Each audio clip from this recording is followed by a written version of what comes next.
নির্বাচন প্রচারণার কৌশল নিয়ে বৈঠক চলছে ঐক্যফ্রন্টের।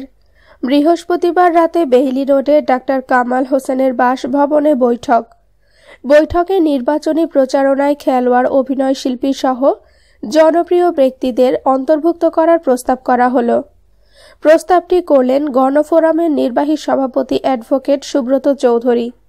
বললেন, সেলিব্রিটিরা প্রচারণায় থাকলে একদিকে জনগণ উৎসাহী হয়, অন্যদিকে সহিংসতার আশঙ্কাও কমে যায়।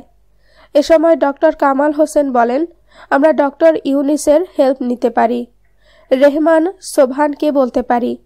অ্যাডভোকেট চৌধুরী বলেন, এরা নয়, আওয়ামী লীগ যেমন সাকিব আল হাসানকে প্রচারণায় ব্যবহার করেছে, সাকিব বলছে আওয়ামী লীগকে নৌকায় মার্কায় ভোট দিতে ইত্যাদি।